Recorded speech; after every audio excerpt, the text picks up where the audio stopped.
औज़ुबिल्लाहिमिनश्शैतानिर्रजीम बिस्मिल्लाहिर्रहमानिर्रहीम अस्सलाम वालेकुम। बच्चों, चैप्टर 1 से लेकर चैप्टर 8 तक की वीडियोस आपने देख ली और अब हम पढ़ने जा रहे हैं चैप्टर 9 और चैप्टर 10। यानी इस वीडियो लेक्चर के बाद हम फिज़िक्स के 10 चैप्टर्स कंप्लीट कर चुके होंगे और हमारे पास सारे न्यूमेरिकल्स एक साथ मौजूद होंगे। मैं प्लेलिस्ट क्रिएट कर दूंगा जहां से बड़ी आसानी के साथ आप उसे एक साथ देख सकेंगे। साथ ही बेटे फर्स्ट ईयर केमिस्ट्री की कंप्लीट एक्सप्लेनेशन, न्यूमेरिकल्स अलग, एक्सप्लेनेशन अलग अपलोडेड है। फर्स्ट ईयर फिजिक्स के आज न्यूमेरिकल्स कंप्लीट हो रहे हैं और एक्सप्लेनेशंस अलग अपलोडेड हैं जो आपको इसी चैनल की प्लेलिस्ट पर मिल जाएंगी।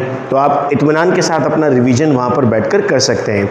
आइए अब यहाँ बढ़ते हैं। अब हमें कुछ फार्मूलाज जो याद करने हैं। याद रहे इसमें से कुछ ऐसे फार्मूलाज हैं जिनके न्यूमेरिकल आते हैं पेपर में और कुछ ऐसे फार्मूलाज हैं जिनको डायरेक्टली हमें लिखने के लिए आते हैं एमसीक्यूज में, हमें ऑप्शंस में सेलेक्ट करना होता है उन्हें। तो आइए उनको पढ़ लेते हैं। पहला हमारे पास है E = h न्यू।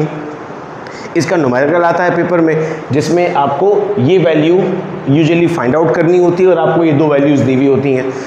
अच्छा, अगर किसी स्टूडेंट को ये प्रॉब्लम है कि सर हम विदाउट कैलकुलेटर कैसे सॉल्व करेंगे, तो उस पर भी ट्रिक ऑलरेडी अपलोडेड है कि हम बगैर कैलकुलेटर के एक्सपोनेंट की वैल्यूज़ को, डिवीजन को किस तरह से सॉल्व कर रहे होंगे, तो वो आप वहाँ से भी देख सकते हैं। उसके बाद जो फॉर्मूला हमें आता है लिखने के लिए, ये 2009 के पेपर में पूछा गया था। डिस्ट्रक्टिव इंटरफेरेंस का फॉर्मूला लिखें तो ये फॉर्मूला है d sin θ = m + 1/2 लैम्डा।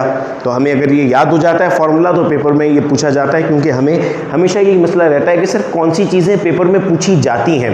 तो हम यहाँ पर इसको देख लेते हैं कि सर ये चीज़ें पूछी जाती हैं पेपर में। फिर फ्रिंज स्पेसिंग पूछा गया 2010 के पेपर में कि फ्रिंज स्पेसिंग का फॉर्मूला बताएं। एक प्राइवेट सेक्टर यूनिवर्सिटी का पेपर था, बिकॉज पहले अलग अलग हुआ करते थे पब्लिक सेक्टर और प्राइवेट सेक्टर यूनिवर्सिटीज़ के एग्जाम्स।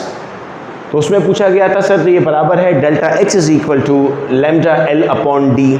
न्यूटन रिंग्स का फॉर्मूला पेपर में पूछा जाता है Rn = √R⁻n - 1/2 λ इस पर सॉल्यूशन करने के लिए भी आता है, हमें डेटा प्रोवाइडेड होता है, हमें सॉल्व करना होता है उसे। माइकल सर इंटरफेरोमीटर से अगर हमें लैम्डा मालूम करना होगा तो फॉर्मूला है 2x/m। इसका भी न्यूमेरिकल स्टूडेंट्स पेपर में पूछा जाता है और फॉर्मूला भी लिखने के लिए आता है हमें। डिफ्रैक्शन ग्रेटिंग, हमें इसका एमसीक्यूज आता है पेपर में। क्या एमसीक्यू होता है डिफ्रैक्शन ग्रेटिंग में? आपको हो सकता है m मालूम करने को दे दें, हो सकता है लैम्डा मालूम करने को दे दें, या हो सकता है आपको d मालूम करने को दें और बाकी वैल्यूज आपको प्रोवाइड की जाए। याद रहे अगर हम ये एक्स-रे डिफ्रैक्शन करते हैं तो फॉर्मूला में थोड़ा सा चेंज है। यहाँ पर है m λ = d sin θ।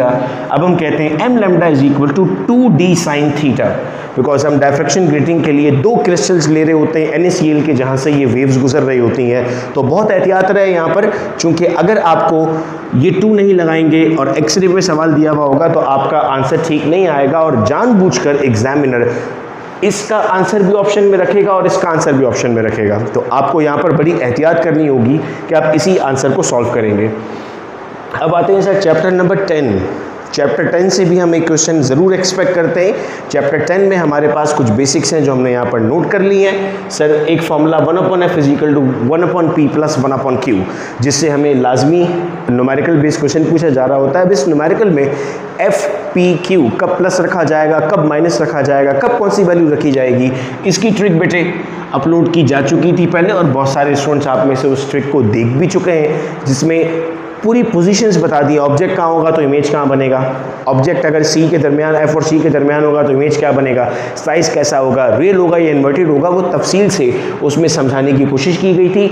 आप उस प्लेलिस्ट में जाके MCAT ECAT जो इंपॉर्टेंट लेक्चर सीरीज़ है वहाँ से हासिल कर सकते हैं। मैग्नीफिकेशन पर क्वेश्चन पूछा जाता है, हमें फॉर्मूला भी पूछा जाता है लेकिन न्यूमेरिकल आता है इसमें। तो it is size of image upon size of object. मुमकिन है कि आपको मैग्नीफिकेशन दे दी जाए, इमेज का साइज़ दे दें, ऑब्जेक्ट का साइज़ पूछें, या ऑब्जेक्ट का साइज़ दिया जाए, इमेज का साइज़ पूछ लें, मैग्नीफिकेशन पता हो आपको, तो ये शफल हो सकता है। देन हमारे पास आता है फॉर्मूला लिखने के लिए magnification of a compound microscope. तो बच्चे शायद उसमें भी ये गलती कर जाते हैं कि यही समझते हैं Q/P।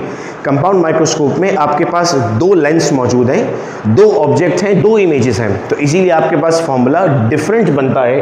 That is m = L/f1 d/f2 + 1।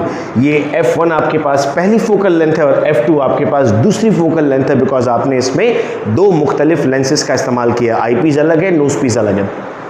तो ये क्वेश्चन हमें यहाँ से पूछे जा सकते हैं। तो बच्चों आज हमने अब चैप्टर नंबर 10 भी कंप्लीट कर दिया। चैप्टर 8 में आप लोगों से ये पूछा गया था कि अगर आपको MCQs बेस्ड टेस्ट चाहिए तो आपका फीडबैक मिले। काफ़ी सारा फीडबैक मुझे रिसीव हुआ है अब तक, और फीडबैक्स अगर मुझे मिलते हैं तो फिर मैं बहुत जल्द अनाउंस कर दूंगा कि फर्स्ट ईयर केमिस्ट्री अलग, फर्स्ट ईयर फिजिक्स अलग, 100 MCQs न्यूमेरिकल बेस्ड क्वेश्चंस के फीडबैक्स आपको प्रोवाइड करना है इस व्हाट्सएप नंबर पर। जितने मैक्सिमम फीडबैक होंगे उतना जल्दी मैं टेस्ट आप लोगों का अनाउंस कर दूंगा। बहुत शुक्रिया आप सब लोगों का इस वीडियो लेक्चर को सुनने का। अपना बहुत ख्याल रखिएगा बच्चों। अल्लाह हाफ़िज़।